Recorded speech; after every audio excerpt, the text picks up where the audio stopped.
Saya yakin bahwa konstruksi modern bisa menjadi ringan, sederhana, menarik, dan murah.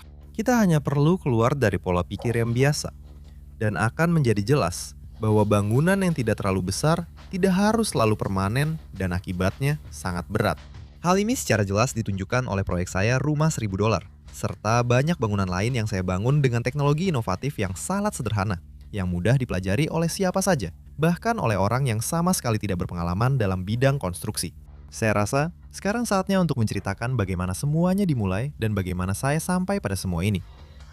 Pesniyashi Koshiaka untuk solusi konstruksi yang terjangkau. Jadi, mari kita bahas satu persatu. Halo semuanya. Secara perlahan, pembuatan sauna baro mulai berubah menjadi rutinitas. Saya mulai bosan dengan pekerjaan yang monoton, dan memang pesanan yang masuk tidak terlalu banyak. Rencana untuk membuka produksi massal yang sebenarnya dengan melibatkan tenaga kerja mulai gagal total. Yang membuat saya senang adalah, dengan bisnis dalam tanda kutip seperti ini, saya masih bisa mendapatkan uang untuk makan keluarga kami. Artinya, kami tidak akan mati kelaparan, dan itu membuat saya tenang. Tapi untuk bisa hidup layak lagi, setidaknya seperti saat-saat terakhir usaha mebel kecil kami di masa lalu, saya tidak punya keyakinan.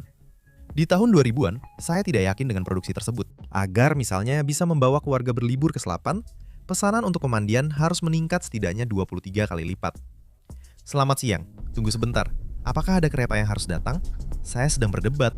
Mereka hanya punya uang tunai.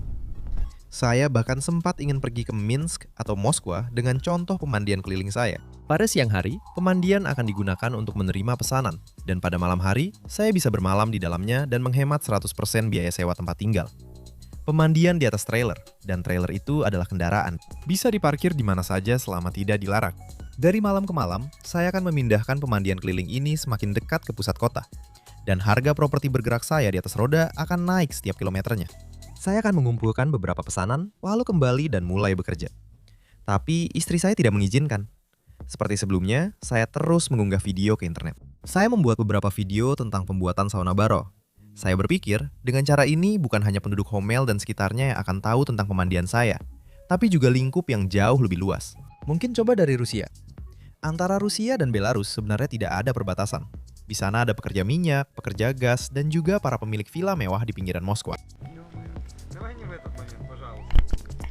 Karena di video-video itu saya tidak bilang kalau saya semacam pebisnis, tapi hanya berbagi pengalaman, jadi video-video itu bahkan mendapat cukup banyak penonton.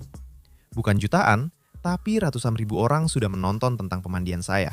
Saya sudah menyadari, kalau membuat video dengan pesan bahwa saya seperti pebisnis yang ingin menjual pemandian kepada kalian, maka videonya sangat sedikit yang menonton. Mereka tidak menemukan manfaat di dalamnya. Mereka cepat mematikan videonya. Menyebut saya tukang iklan, durasi tontonannya sedikit, dan internet pun berhenti merekomendasikan video seperti itu ke penonton lain. Tapi misalnya, tentang seluk-beluk pembuatan sauna barel, perhitungan biaya produksi, dan berbagai macam uji coba justru jauh lebih menarik bagi banyak orang. Video seperti itu mendapatkan jauh lebih banyak penonton. Oleh karena itu, agar tidak hidup di tong di pinggiran kota, saya memutuskan untuk fokus pada pemasaran melalui media sosial, yang saat itu sedang berkembang pesat. Rencananya seperti ini. Penonton yang tertarik dengan bak mandi, dia akan menemukan video saya, di mana saya, misalnya, membuat sauna barel dan menghitung biaya produksinya. Dia akan melihat seberapa banyak pekerjaan yang saya lakukan. Malas sekali, bekerja keras seperti Yasha ini. Lebih baik saya beli yang sudah jadi saja. Dan dia akan menghubungi saya. Yasha, buatkan juga untuk saya sauna yang nyaman seperti itu. Dan saya menjawab, tentu saja, tidak masalah, siapkan saja uangnya, orang baik. Memang benar, tidak lama kemudian banyak sekali orang yang mulai menghubungi saya. Tapi sebagian besar orang justru tertarik bagaimana caranya membuatnya lebih murah lagi. Bagaimana cara membuat bagian-bagian khusus itu? Bagaimana melakukannya di rumah? Bagaimana cara membuat cat buatan sendiri untuk sauna, supaya tidak perlu membeli yang sudah jadi? Kebanyakan yang menulis berasal dari Rusia, Ukraina, Kazakhstan, dan Belarus tercinta. Orang asing biasanya tidak banyak bertanya dan hanya memberikan respek. Tapi ada juga beberapa tawaran bisnis yang sangat serius. Misalnya, ada seseorang yang menulis bahwa mereka sangat membutuhkan 160 sauna barel untuk dikirim ke Baikal. Segera, Yasha, bawa dan pasang. Setelah pemasangan selesai, semuanya akan langsung kami bayar. Dengan sangat baik dan bahkan dengan bonus ketika saya menolak. Tuan itu kebingungan dan sangat tersinggung. Sepertinya dia jarang ditolak. Mungkin dia adalah orang yang sangat berpengaruh di Baikal, tapi saya tidak mengenalnya. Jadi saya menolak dengan mudah, tanpa takut kalau dia bisa tersinggung. Saya bahkan membuat alasan bahwa sekarang sedang musim, dan semua pemandian saya sudah dipesan oleh orang Moskow dan orang Minsk. Tapi sebagai pengusaha Belarusia yang sederhana namun bangga, saya tidak mungkin mengakui bahwa secara keuangan, dengan uang sendiri tanpa uang muka, saya hanya mampu membuat maksimal 3 pemandian. Itu pun kalau saya menggunakan tabungan istri juga. Dan dia mengambil bunga yang besar. Dari Rusia juga ada tawaran serupa lainnya. Inilah yang disebut kawasan pabean bersama. Saya tidak bisa menerima tawaran seperti itu, karena tidak punya dana bebas, dan ada sedikit perasaan ada sesuatu yang mencurigakan. Orang-orang yang mengaku nyaris seperti para oligark, entah kenapa sangat mengandalkan keuangan saya yang sederhana. Saya bahkan harus sengaja memakai pakaian yang lebih compang-camping di video saya, agar mereka tidak terlalu berharap pada keuangan saya.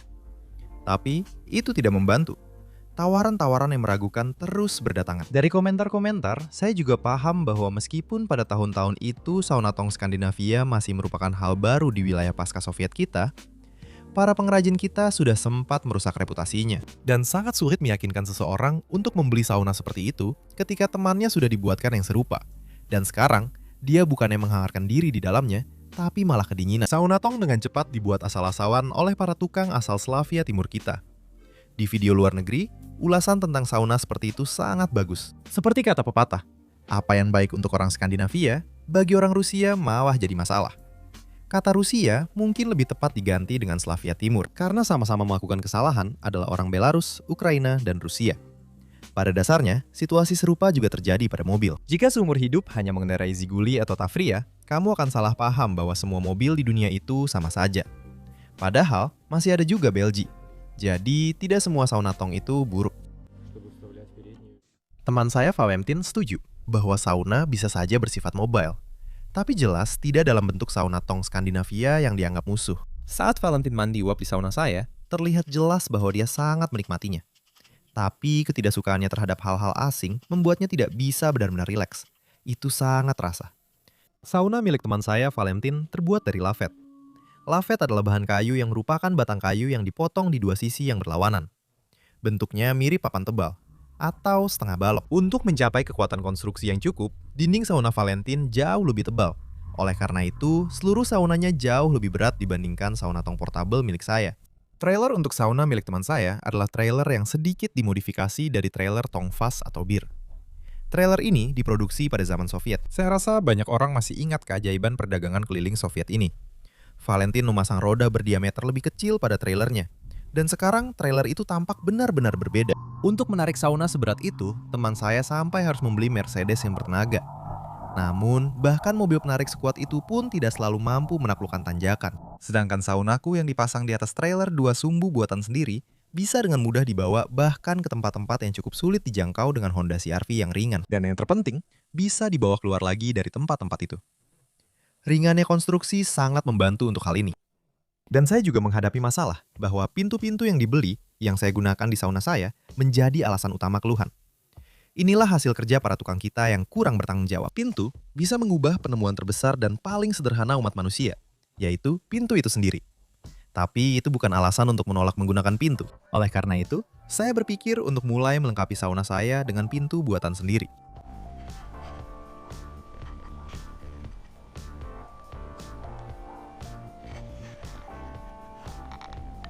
Di halaman saya, sudah beberapa tahun ada bangunan yang sedang menjalani uji coba iklim, meskipun tujuannya belum ditentukan. Saya membuatnya untuk menguji sifat-sifat yang disebut balok tiruan. Sekitar tahun 2014, bahkan sebelum sauna berbentuk tong, untuk membuat pseudo balok, saya menggunakan papan kayu bertepi rata ukuran 25 mm yang juga disebut papan 1 inci. Dengan demikian, konstruksi seperti ini ternyata cukup kuat dan andal. Saya juga merekam video tentang kehidupan di desa. Beberapa di antaranya secara bertahap juga mendapatkan pencarian yang cukup baik. Kebanyakan karena keterlibatan penonton dalam diskusi. Setengah dari mereka berpendapat bahwa tempat kami bukan desa, melainkan pinggiran kota. Separuh lainnya setuju dengan saya, bahwa kami memang tinggal di daerah terpencil. Karena bahkan kota asal saya, Gomel, saya anggap sebagai daerah terpencil.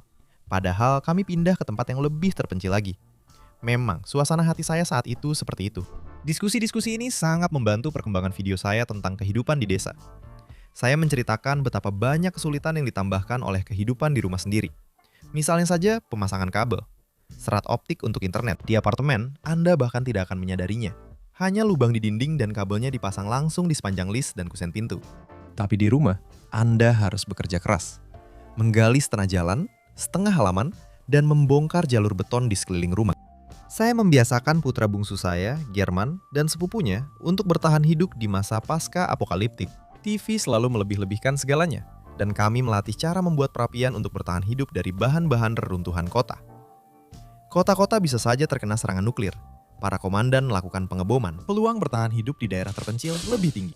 Di bawah bangunan yang fungsinya belum ditentukan, kami memiliki lapangan kecil.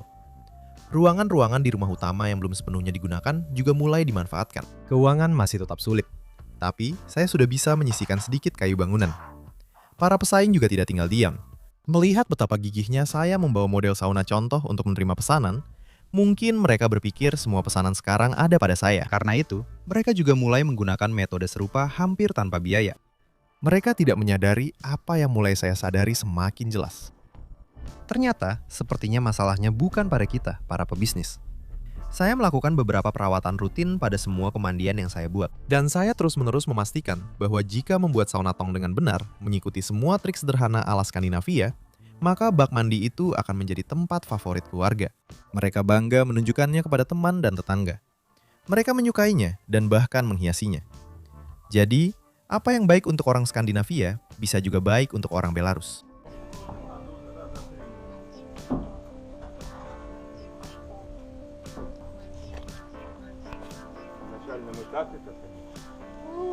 Saya mulai menerima pesanan tidak hanya dari model sauna portable, tetapi juga dari promosi dari mulut ke mulut. Namun, pesanan itu masih sedikit, dan hampir semua pekerjaan itu saya tangani sendiri. Hanya untuk perakitan, saya melibatkan putra sulung saya, Mark. Dan ketika ada yang memesan sauna dengan tungku super buatan saya dari profil bekas, untuk uji coba pembakarannya, saya melibatkan putra bungsu saya, German. Saya memperkenalkan teman saya, Dmitri, yang dijuluki Peknoi Hotel di internet. Dengan teman saya, Valentin, yang dikenal sebagai Dobry Banship. Dia sedang menunggu kita. Silahkan berkenalan. Kalian sudah saling kenal lewat komentar. Dmitri, Valentin. Halo, halo. Jadi intinya, ini tong kayu aspen tua. Ini sudah dicat. Tinggal pasang kupu-kupu, kupu-kupu. Iya, benar-benar konyol. Dan kupu-kupunya juga pokoknya. Beton susu dipotong dari atas. Saya sudah pasang, nanti kamu beli.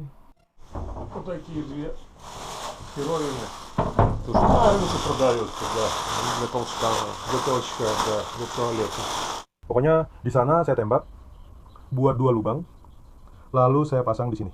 Ini pembatasnya naik, pokoknya saat air terisi, di sana ada 2 lubang. Sedangkan di sini cuma 1. Saya cuma buat seperti ini, modelnya seperti ini. Itu saja. Jadinya di sini kira-kira 30 liter. Sekarang kamu akan mendemonstrasikan semuanya secara praktik. Valentin adalah seorang ahli. Oh, sayang sekali. Sedikit. Masih kurang. Ayo kita pergi mengalahkan diri.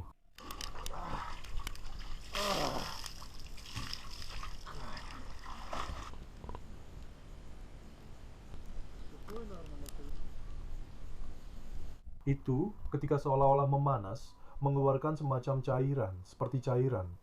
Kovna, kamu tahu, dari di Malayskaya.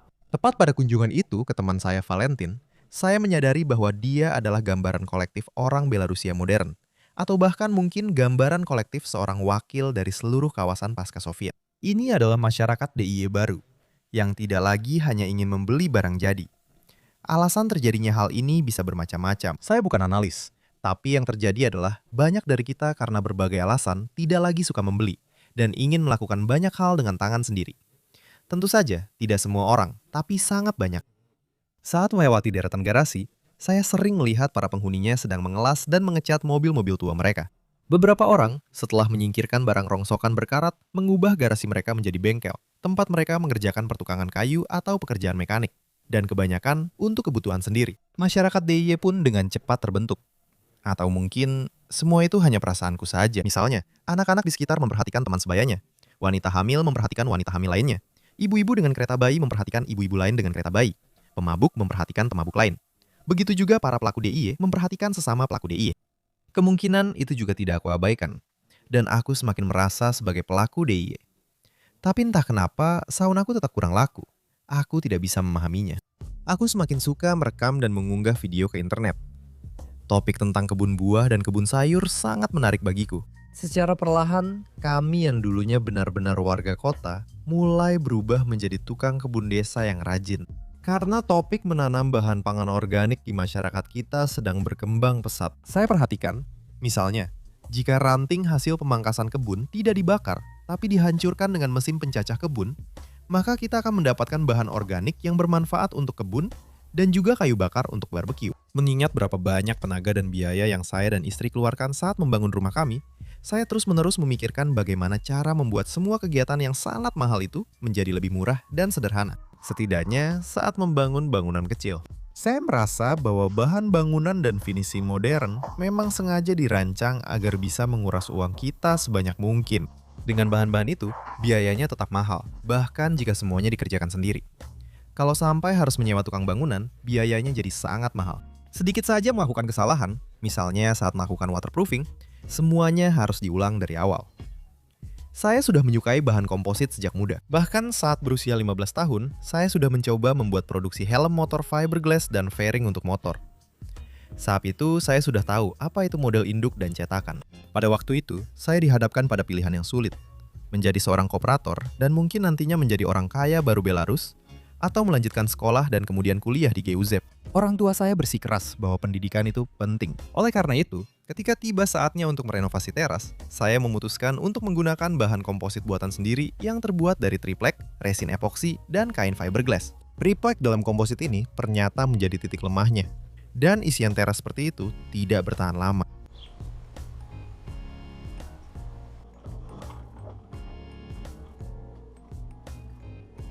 Waktu itu saya belum terpikirkan tentang Penoplex. XPS akan digunakan nanti.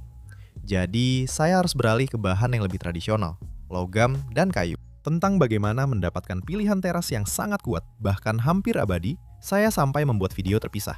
Meskipun pilihan-pilihan ini, pada pandangan pertama, mungkin tidak paling murah. Tetapi jika biaya produksinya dibagi untuk puluhan tahun penggunaan tanpa perbaikan, hasilnya menjadi pilihan yang masuk akal.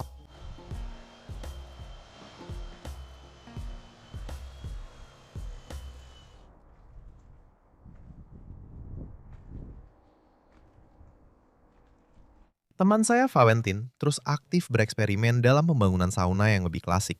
Dalam hal ini, dia juga berusaha menerapkan inovasi-inovasi yang menurut pandangannya sendiri. Justru dari Valentin, saya dengan cepat mengetahui bahwa membangun bisa dilakukan dengan murah, bahkan sangat murah. Misalnya, teman saya itu selalu memantau perkembangan harga di iklan-iklan pribadi. Dan banyak hal yang berhasil dia dapatkan dengan harga sangat murah, atau bahkan gratis. Ketika teman saya mengajak saya berkeliling di lahannya, saya sangat kagum betapa murahnya dia bisa membeli berbagai bahan bangunan atau material finishing untuk proyek barunya.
Video baru saya sekarang tayang lebih dulu di YouTube. Anda bisa mendukung kanal ini melalui layanan Boosty. Tautannya ada di bawah video. Pesnia Psikosiaka juga bisa didukung di YouTube melalui tombol sponsor. Ya, tungku saya akan terbuat dari stainless steel food grade. Buatan sendiri. Ya, jadi akan buatan sendiri ya. Ada beberapa yang sudah ada, kubusnya dibeli dari iklan, dari pengumuman peserta. Ada juga yang sudah saya punya sendiri. Jadi prinsipnya seperti dari tungku terkenal itu, yang sudah terkenal, nanti akan ada pemanas batu, bagian dalamnya semua dari stainless steel, pemanas batunya juga, dan tentunya dari bir lida yang terkenal itu, dari tong bir jadi pemanas batu, dan dinding luarnya dari stainless steel food grade. Dulu pernah dipakai intinya sebagai tangki bahan bakar. Terima kasih sudah menonton. Kaca akan dilelehkan lalu dilapisi dengan batu bata. Biasanya dengan batu bata kita sendiri, batu bata yang bagus. Di balik batu bata biasa yang indah akan menjadi penyimpan panas yang baik. Akan digantung ke dinding rumah kayu karena dindingnya memungkinkan untuk itu dan bisa digantung. Di tingkat bangku, supaya ada kaca pengamatan di level mata saat berbaring di sauna. Jadi bisa setengah jam cuma menatap api dan menikmati. Kira-kira seperti itu. Berapa yang kamu rencanakan buat seluruh sauna ini? Pengen tahu juga. Kalau dalam mata uang kita, ya tidak lebih dari 3.000. Белорусских рублей. Нет. Tidak. Dengan 3.000 rubel Belarusia kita itu tidak mungkin. Tapi sebenarnya tentu saja mungkin. $3.000 maksudnya saunanya akan ada kanopi. Ukurannya 4x4. Benar? Kira-kira ya. Dengan kanopi 4x4. Tapi itu belum termasuk pekerjaanmu kan? Tapi pekerjaannya kan menyenangkan. Jadi itu juga termasuk. Dan juga akan ada kolam renang yang sekarang juga mahal sekali. Akan ada kompleks spa lengkap, area sauna, area istirahat, kolam renang, ember siram 1, ember siram kedua. Mode saunanya Rusia? Finlandia? Rusia, tentu saja Rusia, hanya sambil berbaring. Investasi terbesar? Положение единоразовое. Rangka kayu gelondongan dan kayu gergajian. Beberapa barang berserakan di bawah kaki. Bahkan fondasinya sendiri sangat murah. Hanya sekitar 10 rubel Belarusia kita, itu harga satu kantong semen. Dan pasirnya diambil dari sungai saat sedang jalan-jalan dengan anjing. Semua itu membuat pengalaman teman saya, Valentin, sangat memengaruhi saya. Lama-kelamaan saya sadar, sudah cukup melawan arus terus-menerus, seolah-olah memaksakan barang yang tidak dibutuhkan oleh masyarakat baru. Misalnya, dari cetakan fiberglass saya ini, pasti akan dihasilkan perahu fiberglass yang cukup mahal. Meskipun saat membuatnya, saya sudah menerapkan beberapa solusi yang sangat menekan biaya.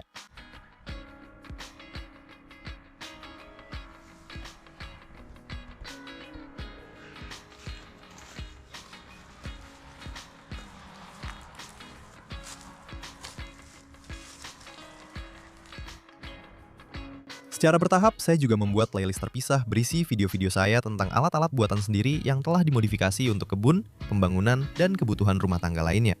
Setelah video tentang alat gali sukses besar, saya percaya bahwa saya bisa melakukan penyempurnaan bahkan pada alat kerja yang sangat sederhana dan telah digunakan selama berabad-abad. Saya mengambil garut tua yang sudah rusak dan menambahkan ke dalam konstruksinya sebuah ball joint bekas dari suspensi mobil.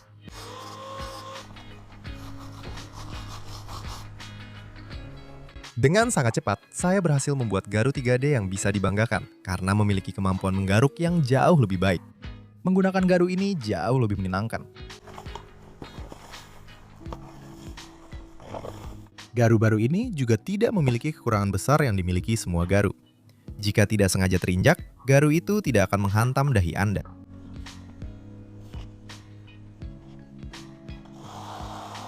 Biasanya, saya tidak membuang suku cadang mobil yang lama.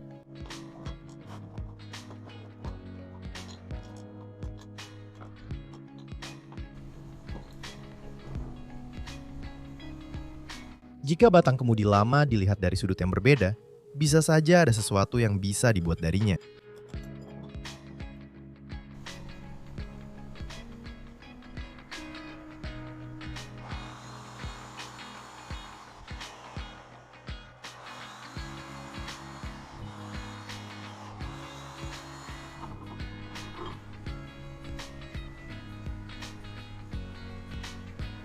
Dasar baja kampas rem mobil seolah-olah memang diciptakan untuk diberi kehidupan baru. Di salah satu sisinya bahkan sudah ada bagian yang diasah.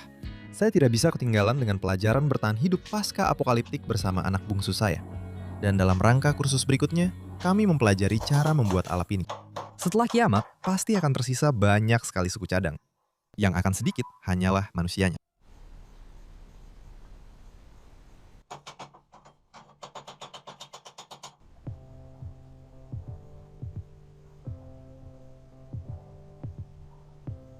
Ketika saya menunjukkan karya baru saya kepada teman yang belajar menjadi montir, dia tidak bisa menebak dari suku cadang apa saja saya membuat kapak ini. Kapaknya benar-benar bagus.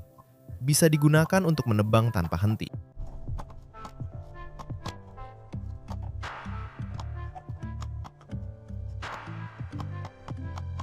Setelah sukses di kalangan para pecinta sauna dengan model kompor sauna buatan saya dari profil bekas, saya tidak berhenti bereksperimen dengan kompor. Ini bukan roket buatan rumah, seperti yang mungkin terlihat pada pandangan pertama.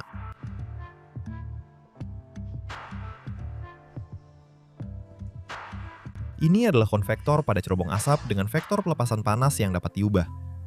Suatu ketika mobil saya rusak, saya harus naik angkot.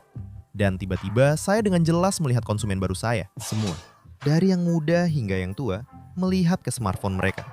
Tidak ada satupun yang membawa buku atau koran. Meme tentang bagaimana kakek tidak bisa menggeser sesuatu di layar smartphone sekarang terasa seperti sesuatu yang sangat jauh. Sekarang, para pemuda lanjut usia menggunakan ponsel lebih mahir daripada remaja. Media sosial dan platform video telah menggantikan bangku di depan rumah dan televisi. Dunia membutuhkan konten. Setelah pertemuan berikutnya dengan Valentin, tiba-tiba saya mendapat pencerahan. Dan saya memutuskan untuk mengerjakan sebuah proyek yang kali ini tidak akan saya coba jual. Saya akan membangun rumah hanya dengan $1.000. Saya akan merekam proses pembangunannya secara detail.